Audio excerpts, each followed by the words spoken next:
En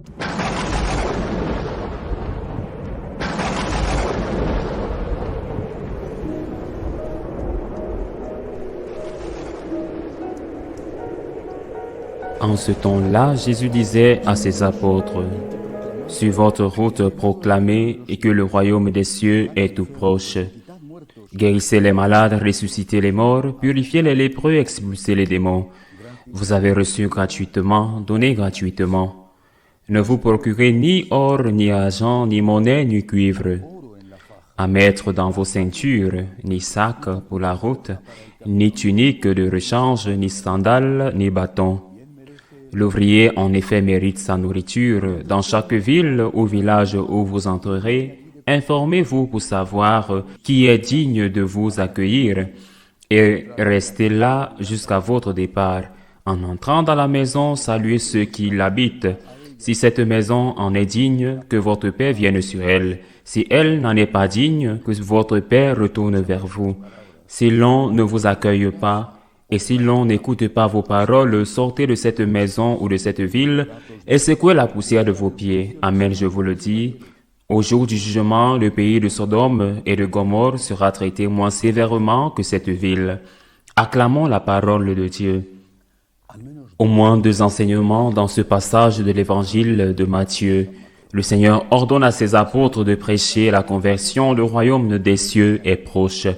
Le royaume des cieux est déjà là, au milieu de vous. Parce qu'il est le roi, et qu'étant le roi, là où est le roi, là est le royaume. Convertissez-vous pour tous, pas une conversion pour les laïcs, ou une conversion pour les prêtres, ou une conversion pour le pape, ou une conversion pour les évêques. Nous sommes tous appelés à la conversion, tous.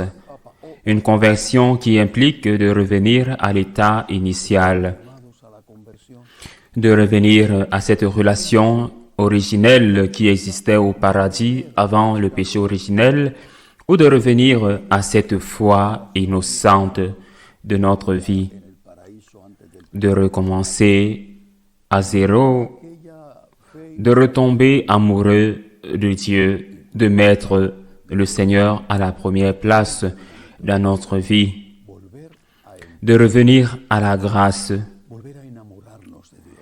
pour laquelle il est essentiel de demander pardon et de demander pardon. Il est essentiel de demander pardon pour savoir que nous nous sommes trompés et pour savoir que nous nous sommes trompés, il est essentiel de nous apprendre à distinguer le bien du mal.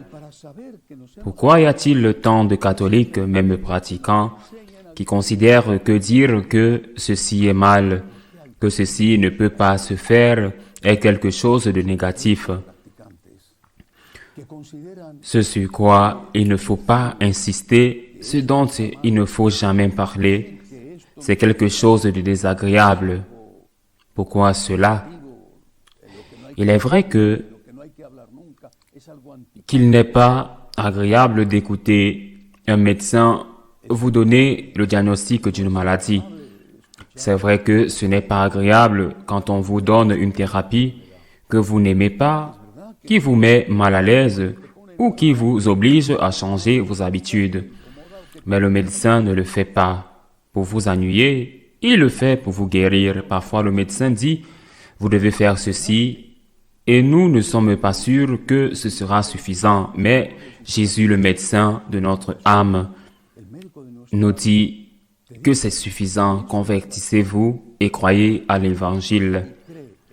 Convertissez-vous, revenez à l'amour d'abord, revenez à l'amour de Dieu et ne pensez pas que celui qui vous dit que vous pouvez faire tout ce que vous voulez, il vous trompe et vous vous laissez tromper et vous allez chercher cela parce que vous savez ce qu'ils vont vous dire et cela vous convient. Ce qu'ils vous disent, vous vous trompez vous-même.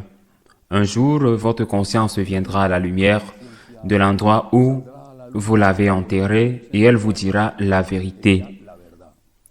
Tu as fait le mal parce que tu as voulu te tromper toi-même et tu as cherché des conseillers qui t'ont dit que ce que tu savais être mal était bien.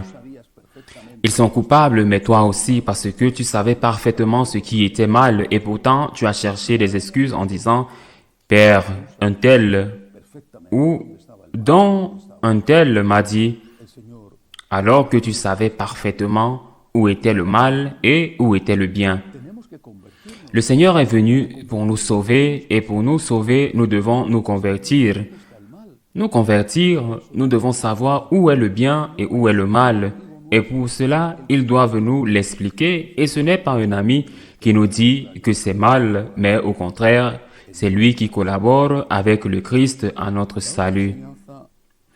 L'autre enseignement de cet évangile, il dit aux apôtres, Jésus, ne vous procurez pas de l'argent. Ce que vous avez reçu gratuitement, donnez-le gratuitement. Ne vivez pas pour l'argent.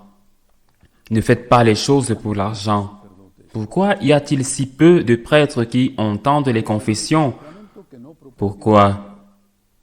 Parce que c'est le seul sacrement qui ne donne pas d'argent. La messe, au moins, elle a l'intention de la messe. Elle vous envoie bénir une maison et sûrement, ils vous donneront une petite aumône. Vous devez bénir une voiture. Ils vous donneront une offrande. Personne ne vous donne une offrande dans le confessionnal. Donc, les prêtres n'ont pas le temps de se confesser. Ils cherchent de l'argent, c'est très grave. Mais pourquoi? Pourquoi cherchent-ils de l'argent? Pourquoi, par exemple, en Espagne, le salaire d'un prêtre n'est même pas de 1000 euros. Il est bien inférieur à celui d'une femme de ménage.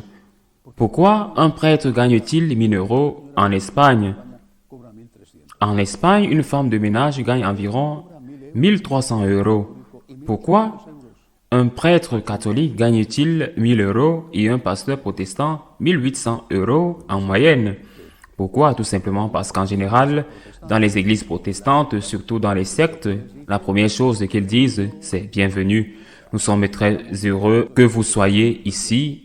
Et la dîme, une merveilleuse bienvenue, et la dîme, et si vous ne donnez pas la dîme, au revoir mon frère, nous ne vous reverrons plus, ou Dieu vous punira, ou beaucoup de calamités s'abattront sur vous et votre famille. La dîme, allez la dîme, allez la dîme, allez la dîme. D'autre part, l'Église catholique, les aumônes, dérisoires, s'il en est, tout le monde n'est pas comme ça, c'est vrai, mais dans la plupart des cas, les aumônes dérisoires. Nous nous plaignons que le prêtre cherche de l'argent et ne fait pas de bien, que le prêtre n'est pas dans le confessionnal parce qu'il n'y a pas d'argent, qu'il n'y a pas d'affaires et qu'il ne fait pas de bien, mais aidons-nous, le prêtre, ou le forçons-nous à chercher de l'argent, parce que le Seigneur le dit dans l'évangile d'aujourd'hui, l'ouvrier mérite son salaire.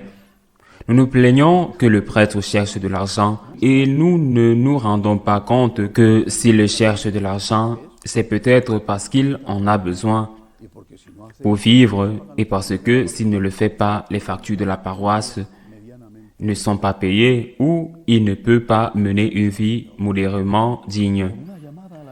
Écoutons le Seigneur avec un appel à la conversion, mais aussi avec un appel à soutenir financièrement l'Église.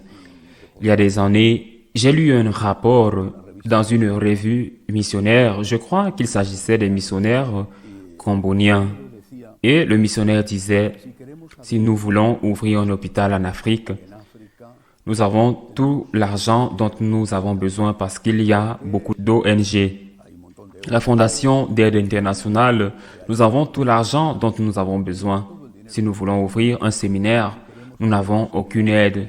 Et si nous avons un hôpital et que nous n'avons pas de prêtres, de personnes formées dans la foi pour s'occuper de cet hôpital à la fin, qu'est-ce qui arrive à cet hôpital? Sommes-nous en train d'aider l'Église?